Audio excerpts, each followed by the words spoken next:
తెలంగాణలో భారతీయ జనతా పార్టీ ఎంపీల పనితీరు బాలేదని, క్షేత్రస్థాయిలో భారతీయ జనతా పార్టీని ఆ ఎంపీలు బలోపేతం చేయడంలో విఫలమయ్యారని ప్రధాని మోదీ భావించారని, అందుకే వారికి క్లాస్ స్పీకర్ అని, ఆ తర్వాత బిఎల్ సంతోష్ కుమార్ తెలంగాణ వచ్చి ఇక్కడ పరిస్థితులను పర్యవేక్షించి ఒక నివేదికను సిద్ధం చేసి ప్రధాని మోదీకి అందజేశారనేటువంటి వార్తలు వస్తూ ఉన్నాయి. దీని మీద మనం పూర్తి స్థాయిలో విశ్లేషణ చేసుకుందాం.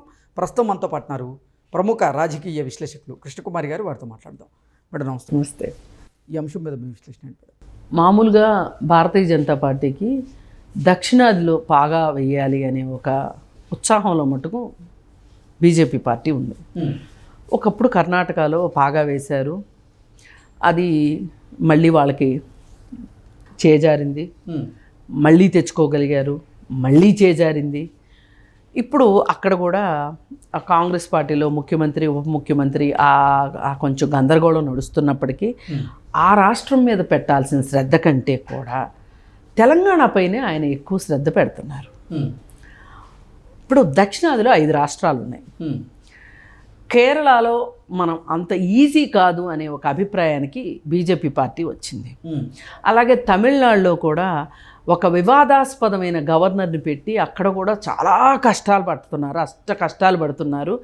కానీ స్టాలిన్ ముందు వీళ్ళ పప్పులు ఉడకట్లేదు. ఓకే, కర్ణాటకలో పరిస్థితి చెప్పుకున్నాం. ఇకపోతే ఆంధ్రప్రదేశ్లో ఉన్నది ఎలాగో మేమే కదా అనే ఒక ధీమా ఉంది, ఎన్డీఏ పాలనే నడుస్తుంది కదా అనే ధీమా ఉంది. ఇకపోతే కొరకరాని కొయ్యలాగా ఉన్నది తెలంగాణని వాళ్ళకి. కానీ తెలంగాణలో కూడా భారతీయ జనతా పార్టీకి మొన్న జరిగినటువంటి సార్వత్రిక ఎన్నికల్లో 8 ఎంపీ స్థానాలను ఇచ్చారు. 8 స్థానాలు ఇచ్చారు. అంటే 8 స్థానాలు భారతీయ జనతా పార్టీకి వచ్చినప్పటికీ పార్టీ క్షేత్రస్థాయిలో బలోపేతం అవ్వట్లేదని మోదీ గారు భావించారని, అందువల్లే వారి క్లాస్ స్పీకర్ అన్నట్లుగా వార్తలు వస్తున్నాయి. అవును, ఇది వాస్తవం, కఠినమైన వాస్తవం. ఏంటంటే ఇప్పుడు 8 పార్లమెంట్ స్థానాలు అంటే దాదాపు 64 అసెంబ్లీ స్థానాలతో సమానం. అసెంబ్లీలో గెలవకోకుండా పార్లమెంట్లో ఎలా గెలిచారు అనేది ఒక $1 మిలియన్ క్వశ్చన్. ఓకే, దానికి వాళ్ళు ఏం చెప్తారంటే బీజేపీ వాళ్ళు దేశం మొత్తానికి జరిగే ఎన్నికలు కాబట్టి బీజేపీని ఎన్నుకున్నారు అని చెప్తారు. అంటే కేంద్రంలో భారతీయ జనతా పార్టీ అధికారంలో ఉంది కాబట్టి మళ్ళీ అధికారంలోకి రాబోతుందని భావించి ఎన్నుకుని ఉండొచ్చు అన్న. అలాంటప్పుడు మిగతా పార్లమెంటు స్థానాల్లో కూడా వీళ్ళకి గణనీయమైన ఓట్లు రావాలి. ఈ ఒక్క 8 స్థానాల్లోనే జ్ఞానోదయం అవ్వదు కదా, టప్మని బల్బులు ఎలగవు కదా జనాలకి. అంటే ఏదో చేశారు వాళ్ళు అనేది ఒక వాదన ఓ పక్కన ఉంది. అది ఉండగా దానికి తోడు దానికి బలం చేకూర్చేలాగా ఇప్పుడు ఏం జరిగిందంటే పంచాయతీ ఎలక్షన్స్ జరిగినాయి. అవును, మరి పంచాయతీ ఎలక్షన్స్లోనైనా సరే గణనీయమైన సీట్లు సాధించి ఉండాలి కదా వీళ్ళు. ఈ 8 పార్లమెంట్ స్థానాల్లో అయినా సరే అక్కడ వచ్చింది బీజేపీ కేంద్రంలో ఉన్న బీజేపీ పెద్దలకి కోపం.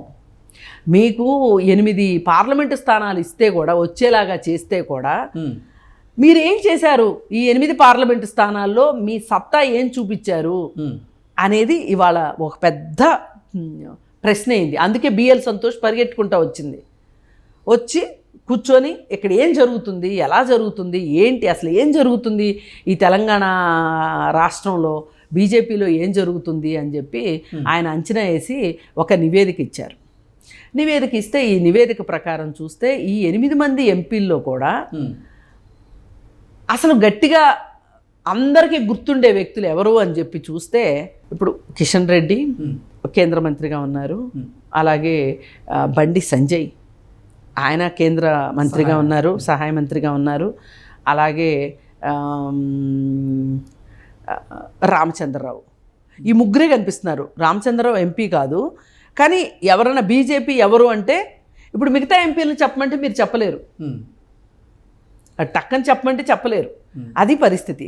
అంటే వాళ్ళు ఎంపీలు అయ్యారు. కానీ ధర్మపురి అరవింద్ గారు కానివ్వండి, అలాగే కొండా విశ్వేశ్వర రెడ్డి గారు, ఈటల రాజేందర్, ఇప్పుడు వీళ్ళందరూ ఏంటి అంటే ఏదో నామకావాస్తిగా ఉన్నారు తప్పితే వీళ్ళంతగా పనిచేయట్లేదు అనేది, అంత ప్రభావితం చూపించట్లేదు క్షేత్రస్థాయిలో అనేది బీజేపీ పార్టీ యొక్క ఉద్దేశం.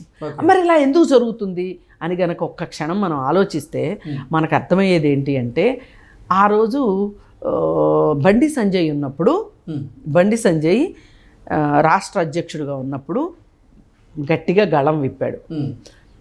డి అంటే డి అన్నట్లున్నాడు.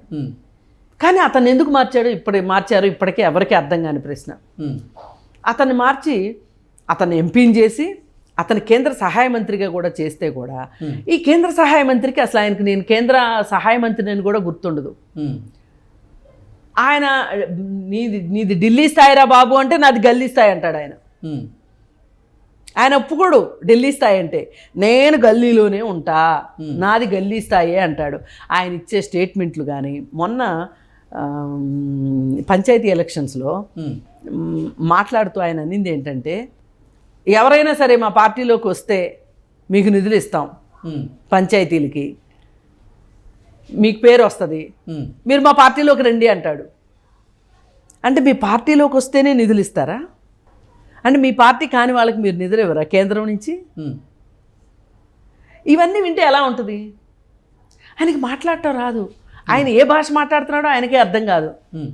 ఆ పరిస్థితిలో ఆయన ఉన్నాడు. ఆయన జనాకర్షణ ఉన్న నాయకుడు కావచ్చు, కానీ పార్టీకి ఒక ఎంపీ స్థాయి కానీ అలాగే ఒక కేంద్ర సహాయ మంత్రి స్థాయి కానీ లేదు ఆయన దగ్గర. అలా చూసుకుంటే కిషన్ రెడ్డికి కూడా లేదు. ఎందుకంటే కేంద్రంలో అప్పుడు మణిపూర్ అల్లర్లు జరుగుతూ నానా గందరగోళం కింద ఉంటే, రాష్ట్రం మండిపోతుంటే ఆయన ఈశాన్య రాష్ట్రాల అభివృద్ధికి సంబంధించిన కమిటీకి చైర్మన్.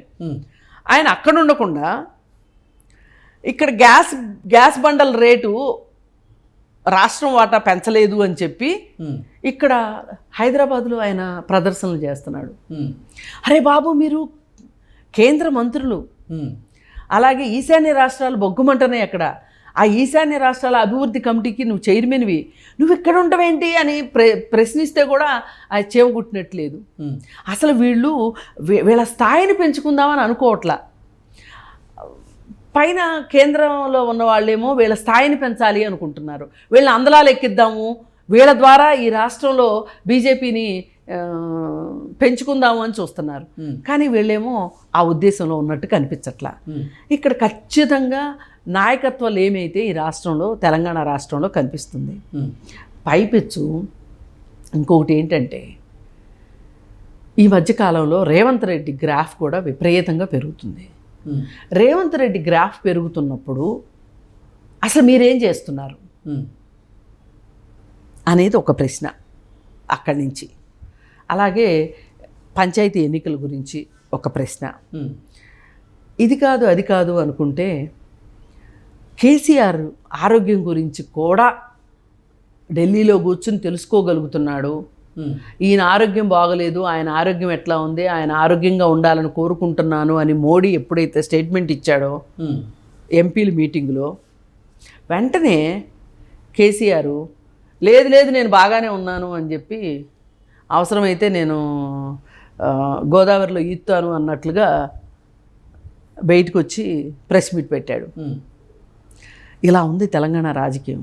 ఈ తెలంగాణ రాజకీయంలో ఆ రోజు ఒకప్పుడు 1984లో బీజేపీకి 2 పార్లమెంట్ స్థానాలు, ఒకటి గుజరాత్ నుంచి, ఒకటి తెలంగాణ నుంచి, దేశం మొత్తం మీద.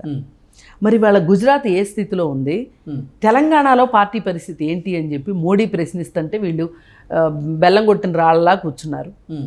కూర్చొని అక్కడ ఏమి మాట్లాడలేక, మింగలేక, కక్కలేక వీళ్ళు అనుకుంటున్నారు వీళ్ళల్లో వీళ్ళే ఏమని, చక్కగా పనిచేసే అధ్యక్షుడినేమో తొలగించి కిషన్ రెడ్డిని పెట్టారు, అన్నీ మీ ఇష్టారాజ్యంగా చేస్తారు, మేమేమో పని చేయలేదని మా మీద అంటారు అని చెప్పి వాళ్ళల్లో వాళ్ళు గొనుక్కుని సణుక్కుని బాధపడిన పరిస్థితి. సరే, ఏది ఏమైనప్పటికీ కూడా వాళ్ళకి మట్టుకు, మోడీకి మట్టుకు తెలంగాణ పైన కన్నుంది. అమాంతం రేవంత్ రెడ్డిని కూడా మింగేసి బీజేపీ రాష్ట్రం చేసుకోవాలనే తహతహలో కూడా వాళ్ళు ఉన్నారు. కానీ పరిస్థితులు కలిసి రావట్లా. అందుకని చెప్పి చూస్తున్నారు. ఆ పరిస్థితుల్ని ఎలాగోలా ఈ నాయకుల్లో కల్పించాలి, ఆ ఇచ్చని వేళల్లో కలిగించాలి అనే ఒక తాపత్రయంలో మటుకు మోడీ ఉన్నాడు. కానీ మోడీ పరిగెట్టినంత స్పీడ్కి వీళ్ళు పరిగెట్టట్లా. ఓకే, ఈ సంగతి. Okay madam, thank you.